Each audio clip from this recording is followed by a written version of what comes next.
pense que c'est ça l'aventure en fait, c'est de se rendre compte que même si dans son propre pays on est en nombre plus limité, on fait partie d'un groupe particulièrement puissant et tout est fait pour le démontrer pendant la convention. On va parler de Choice Advantage parce que ce PMS est maintenant pratiquement sur la totalité des établissements de Choice aux États-Unis. Hein, donc on est vraiment passé maintenant sur la phase internationale. Il y a du rodage, il y a des choses qui sont bien entendu à peaufiner pour que ça soit bien adapté aux différents marchés. Mais on a déjà passé 11 installations chez nous, donc voilà, ça se met en place maintenant et on commence à avoir, je pense, le spectre de ce qui peut être fait.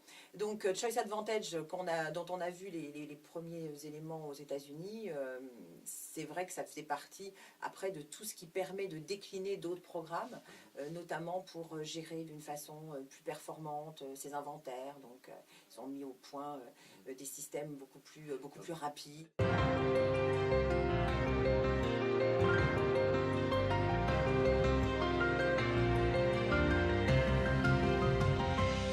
Il y a une partie du programme qui est déjà en fait en place chez nous et à l'international depuis maintenant quelques années, parce qu'on a presque été plus en avance et pour des demandes et notamment des attentes du client. Le produit Comfort aujourd'hui à l'international est plus moderne que ne l'était celui de Comfort aux États-Unis. C'est souvent le cas d'ailleurs. Voilà.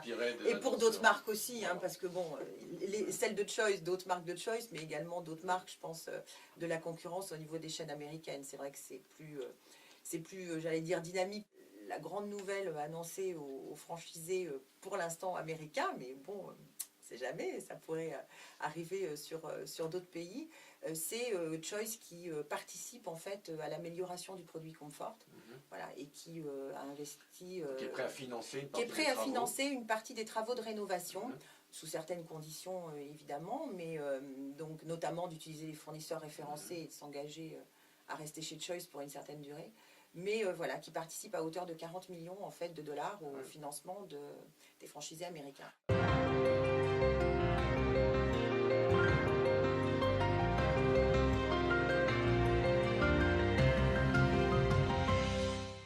Elle trouve déjà, bon, puisqu'on a, nous, décliné déjà le produit Comfort, ensuite, comme le produit Quality, comme le produit Clarion.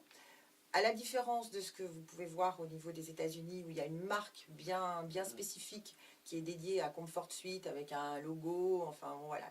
Aujourd'hui, nous, sur l'international, on appelle Comfort Suite, mais on garde notre logo Comfort. Bon, pour ça, c'est plus simple et c'est plus clair, plus facile. On a été pour le coup relativement précurseur pour toucher ce marché résidence hôtelière, j'allais dire.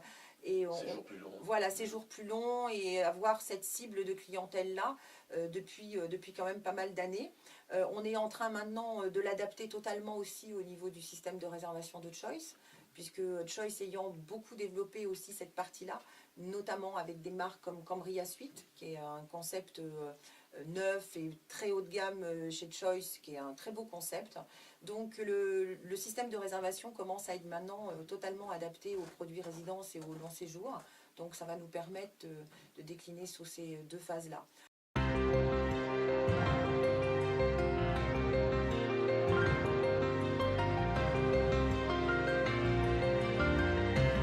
Alors, nous, la bonne nouvelle, c'est que plus de 90% du réseau est classé. Donc, j'allais dire, ils n'ont pas beaucoup traîné, nos franchisés. Donc, c'était plutôt un beau succès et on les a quand même beaucoup incités et on les a beaucoup félicités aussi. Et ils l'ont vu pratiquement dans les résultats. Je pense que certains l'ont vu concrètement par une amélioration des résultats. Je crois surtout qu'ils l'ont vu par un maintien du coup de leur part de marché, ce qui est dans la conjoncture qu'on vit déjà un premier pas particulièrement important.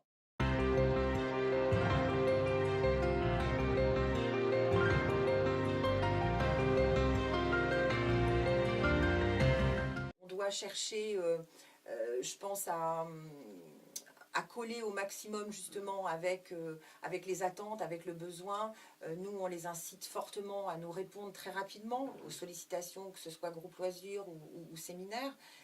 c'est parfois un peu difficile. Vous pouvez leur proposer des nouveaux outils qui sont en train de se développer ou pas nécessairement? Alors, on essaie de faire en sorte de leur simplifier la vie dans ce monde un peu complexe quand même, il faut le dire.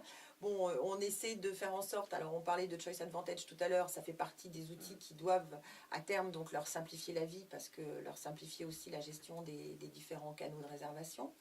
Il y a des accords importants qui ont été signés, notamment un avec Booking au niveau mondial. Donc ça aussi, c'est permettre d'avoir déjà un extranet de moins à gérer à terme. Donc faire en sorte que toute la gestion de la commercialisation soit simplifiée et puis leur proposer des services. On évoquait ce qui pouvait déjà se faire aux États-Unis, comme des services transfert d'appel, par exemple, qui leur permet en fait à certaines heures où ils ont un petit peu de mal à tout gérer, de transférer des appels pour des résas sur la centrale de Londres. C'est des outils marketing qui sont mis à distribution.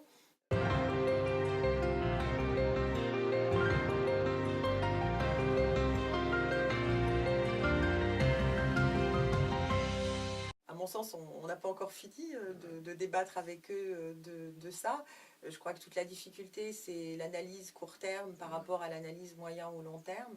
À court terme, c'est sûr, c'est facile, c'est simple.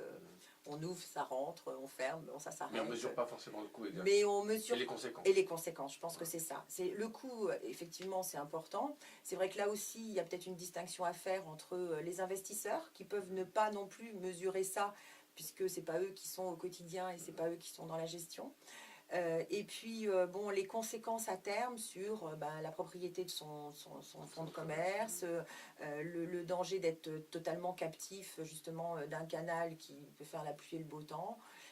Bon, avec des partenaires qui sont des partenaires certes, mais avec lesquels parfois il n'est pas toujours simple de communiquer ou de rivaliser, j'allais dire.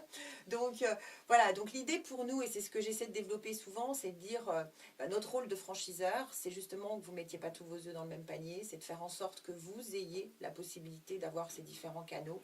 Donc s'il vous plaît, jouez le jeu, essayez de nous comprendre dans ce qu'on essaie d'expliquer. Bon, faites attention à la parité, faites attention que voilà, vous ne soyez pas en train de favoriser les canaux qui quelque part souvent sont aussi les plus chers pour vous, quoi.